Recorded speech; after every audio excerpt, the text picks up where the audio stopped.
Selamat datang di season kedua, episode kedua podcast Ekspresi. Explore bareng Himsi. Bagaimana nih kabarnya semua? Semoga dalam keadaan sehat terus ya.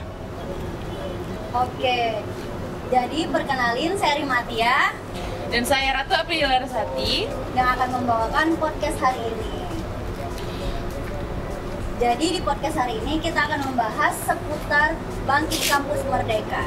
Wah, kayaknya menarik nih Rim. Menurut Rima atau sepengetahuan Rima, Bangkit Kampus Merdeka itu apa sih Rim? Oke, kalau yang aku tahu sih Bangkit Kampus Merdeka itu ialah program pembinaan mahasiswa dalam bidang teknologi yang berkolaborasi dengan Google, Goto, dan Tokopedia. Kalau yang aku tahu sih itu ya. Wah, kayaknya program Bangkit Kampus Merdeka ini menarik banget ya. Oleh karena itu, hari ini kita akan bahas lebih lanjut dan lebih tuntas mengenai program ini. Bersama narasumber kita ada Kak Ade dan Kak Raffi Cauti. Sebagai mahasiswa dan mahasiswi jurusan Sistem Informasi Angkatan 2019. Bagaimana nih Kak Ade kabarnya? Alhamdulillah baik. Kalau Kak Cal gimana Kak? Alhamdulillah baik. Kalian kabarnya gimana? Alhamdulillah, MC-nya baik. Bahagia selalu. Oke, jadi mungkin tadi udah sempat disinggung sedikit ya mengenai program Bangkit Kampus Merdeka ini. Kalau dari kakak sendiri itu apa sih program Bangkit Kampus Merdeka itu biar lebih jelasnya lagi?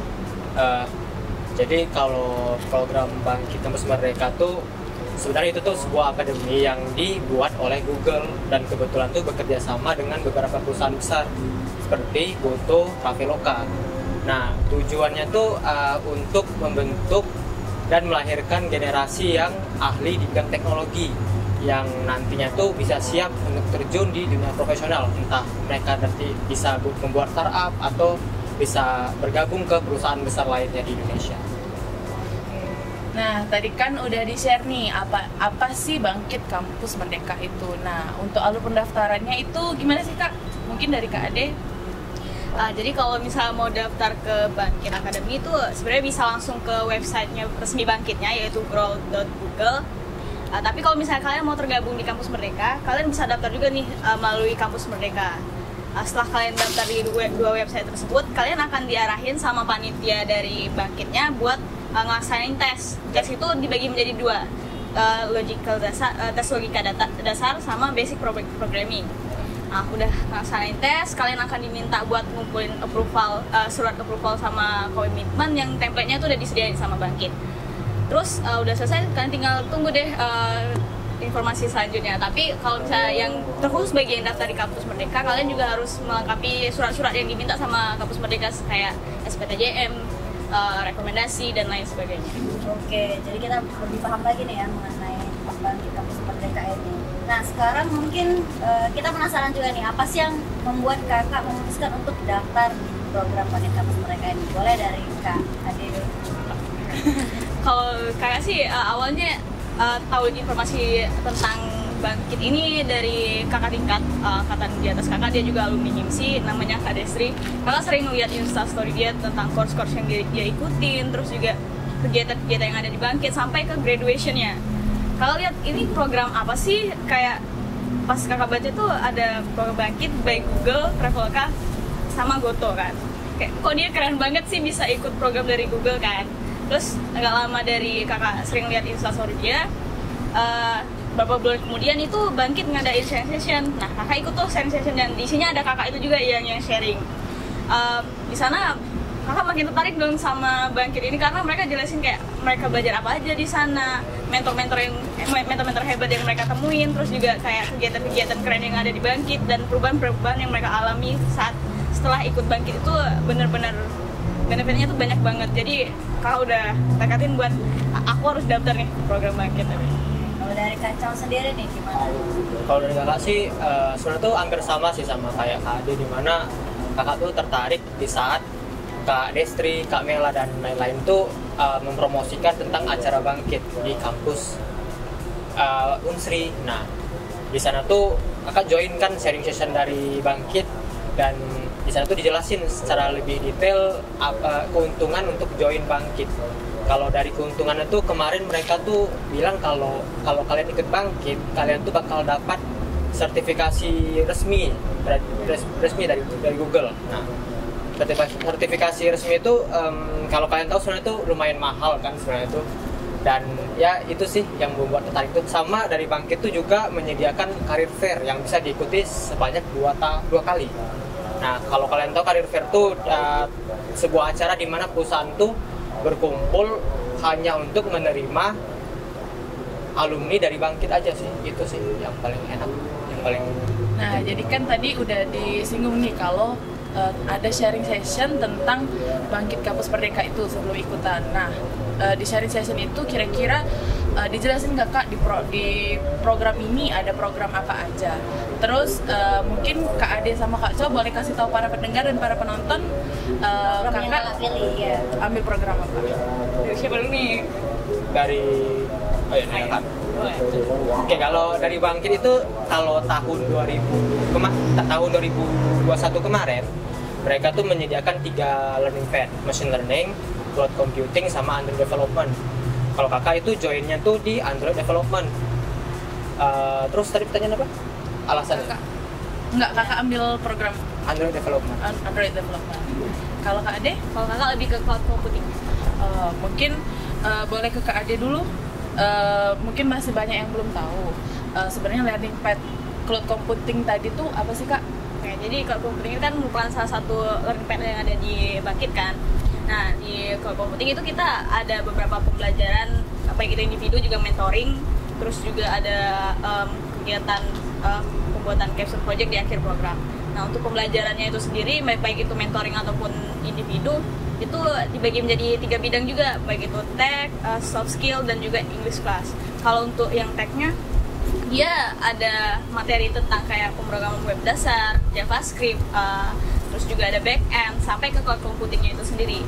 Dan kalau untuk soft skill, itu lebih ke kayak critical thinking, time management, dan juga personal branding, yang mana itu nantinya bakal berguna banget untuk kita kalau untuk di dunia kerja nantinya. Terus juga ada English class yang mana mentornya itu langsung dari luar negeri atau foreigner. Jadi kita benar-benar harus full bahasa Inggris di dalam kelas itu. Dan yang terakhir itu ada capstone project yang kita kerjain bareng-bareng sama tim. Oke. Mungkin alasan kakak nih milih untuk di learning path cloud computing ya? Jadi seperti yang udah kakak sebutin tadi, pembelajaran-pembelajaran yang ada di cloud computing itu kita udah familiar kan, ada beberapa hal yang familiar banget karena kita di jurusan sistem informasi itu belajar juga tentang pemrograman web, JavaScript, backend kayak gitu-gitu. Jadi kakak merasa kayak aku udah punya basic nih di bagian itu dan aku pengen ngedalemin fokus tersebut kayak lebih ke website. Jadi aku lebih prepare buat pilih ke cloud computing. Nah, kalau Kak Adi tadi kan ngambil learning path cloud computing. Kalau Kak Co? Mobile development di Android. Di Android, berarti Android mobile development ya Kak? Benar sekali. Nah, kenapa sih kakak milih learning path ini? Kalau alasan untuk milih path Android development tuh sebenarnya kan kalau di Fasilkom Unsri itu tuh pas di semester 5 itu tuh kita belajar tentang pemrograman Android, di mana kita belajar cara mengembangkan Android tapi menggunakan bahasa Java. Nah, dari situ kakak tuh mulai tertarik tuh dan penasaran dan mulai tertarik untuk serius untuk di bidang itu tuh, di bidang Android. Setelah kakak cari tahu, ternyata tuh untuk pemrograman Android itu direkomendasikan oleh Google menggunakan bahasa pemrograman Kotlin. Nah, akhirnya tuh kakak cari tahu lah tuh bagaimana kakak bisa belajar itu bahasa pemrograman itu. Akhirnya dari Bangkit kebetulan menyediakan itu pembelajaran menggunakan bahasa Kotlin. Jadi itulah si alasan kakak tertarik. Selain itu tuh juga kakak tuh melihat kalau Android development tuh sebuah bidang yang masih seksi lah di masa depan nanti, di mana nanti tuh di semua orang tuh menggunakan Android, dari mulai handphone, smartwatch, TV di mobil dan sebagainya itu. Jadi masih banyak dibutuhkan lah kalau untuk bidang Android. Oke. Untuk di Android mobile development ini sendiri apa aja sih kayak yang dipelajari itu? Kalau Android di bidang Android development tuh selain yang sudah dibilang sama Ade ya tentang soft skill dan bahasa Inggris, itu kalau di Android kami mulai dari belajar Git dan GitHub. Setelah itu tuh kami belajar tentang bahasa pemrograman Kotlin. Nah, habis itu dari situ kami disuruh untuk untuk belajar Android fundamental, di mana kami itu belajar tentang fundamental Android. Dan di sana tuh kami juga disuruh membuat project kecil gitu. Dan setelah itu kami naik tingkat ke belajar bahasa Android intermediate, dan di setiap modul itu tuh bakal dikasih semacam submission, jadi disuruh dibuat project gitu. Itu sih. Oke. Nah, di program ini kan kita juga mengkonversi nilai nih ya. Gimana sih itu pengkonversian nilainya, dan kira-kira ada kesulitan nggak Kak selama pengkonversian nilai itu? Kesulitan dulu mungkin Iya. ya. Mungkin dari Syah ada Kalau kesulitan kakak sih karena pas tahun lalu itu kan masih konteks itu masih online. Jadi kakak tuh masih berada di daerah kakak di Jambi. Jadi untuk ngurus konversi itu kan kita tuh harus datang langsung ke kampus untuk ngurus berkas itu. Jadi ya itu kesulitannya. Harus nitip lah ke teman. Dan untuk alurnya sendiri kira-kira Kak gimana? Oke, kalau untuk alur pendaftaran konversi nilai dari Bangkit ini sebenarnya udah dimulai dari proses pendaftaran di awal ya, karena saat kita daftar di Bangkit itu kita udah dikasih semacam kurikulum dari pihak Bangkit bahwa apa saja yang akan kita lakukan di Bangkit dan apa saja yang bisa kita pelajari di Bangkit. Nah, kurikulum itu nantinya kita akan bawa ke dosen pembimbing akademik kita buat didiskusikan nih, ini bisa dikonversi sama mata kuliah apa nih di jurusan SI. Sudah kita diskusi sama dosen pembimbing akademik kita udah ditandatangan tuh, udah disetujuin sama DPA kita, baru deh kita ajuin ke pihak jurusan.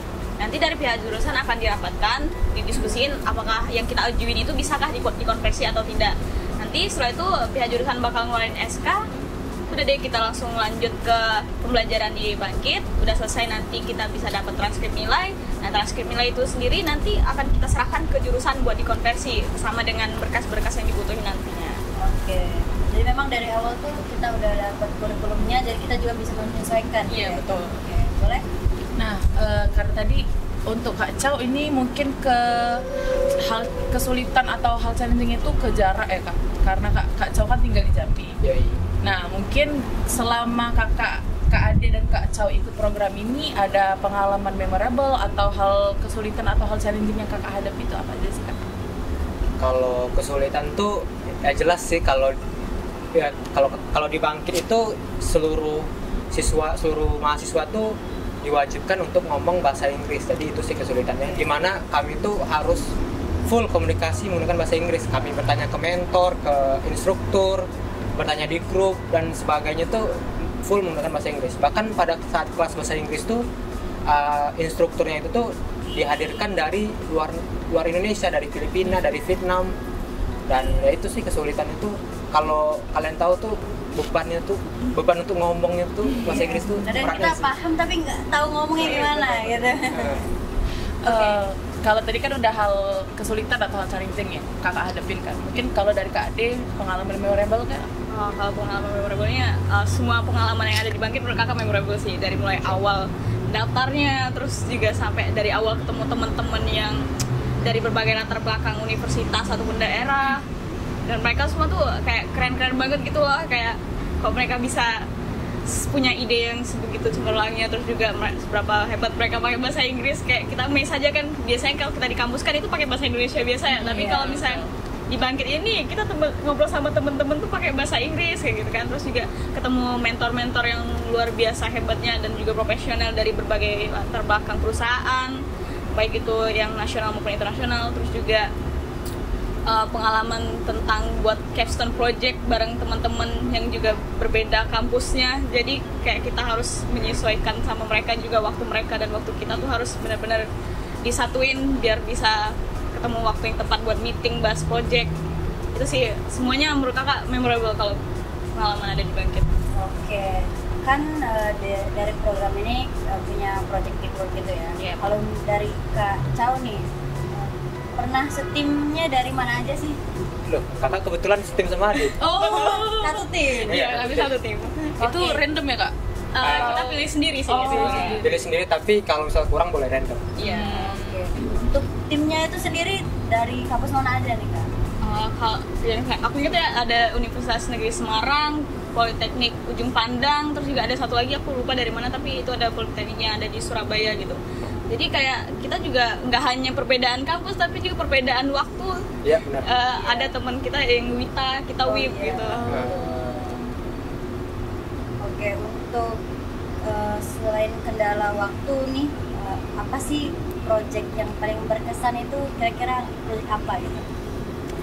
Kalau kakak sih ya jelas sih capstone project, dimana waktu kami tuh diharuskan untuk membuat sebuah produk yang menggabungkan 3 learning path, machine learning, cloud computing, sama Android development. Kan kami kan seluruhnya tuh benar-benar buta tuh, jadi itu benar-benar nol pengalaman, jadi itu ya challenging sih itu tuh, dan memorable juga. Kami harus membuat produk, begadang, terus kami juga produk itu tuh kalau kami teaching ke investor, jadi produk itu kami tuh mempromosikan produk kami ke investor biar nanti investor menginvest ke kami produk kami. Nah itu kami sampai begadang sih untuk bikin pitchingnya itu.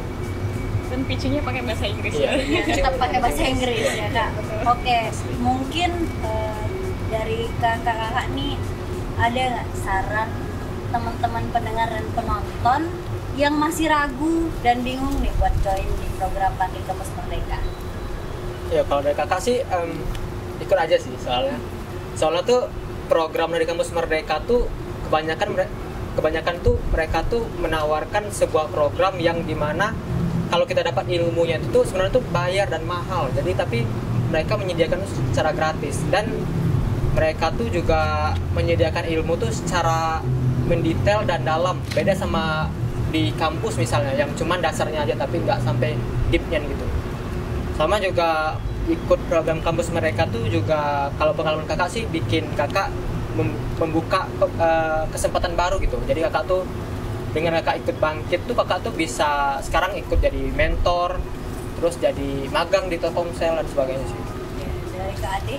Kalau menurut kakak sih buat kalian yang masih ragu nih buat daftar di kampus mereka, nggak hanya di program Bangkit ya, tapi kayak seluruh studi dependen maupun magang ataupun dan lainnya yang ada di kampus mereka tuh, menurut kakak nggak perlu ragu sih. Kayak apa sih yang buat ragu, karena kayak setiap perusahaan ataupun instansi yang nawarin program di kampus Merdeka tuh pasti punya benefitnya masing-masing yang berbeda-beda, yang nggak bisa kita dapatin di kampus, yang nantinya juga bakal sangat-sangat berguna bagi kita di kedepannya, untuk karir kita ke depannya. Jadi nggak perlu ragu sih. Oke, kayaknya mengingat waktu kita cukupkan dulu ngobrol-ngobrolnya hari ini ya Kak. Oke. Nah dari Kak Chow sama Kak Ade mungkin ada yang mau disampaikan kepada pendengar dan penonton kita. Ini kebanyakan pasti pendengarnya anak-anak HIMSI kali ya.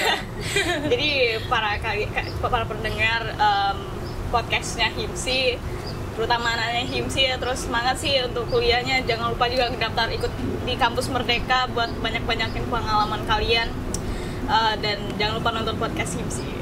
Oke, buat yang mau nonton podcast ini bisa tonton di YouTube dan juga dengar di Spotify, atau langsung search Spotify Ekspresi Explore bareng HIMSI.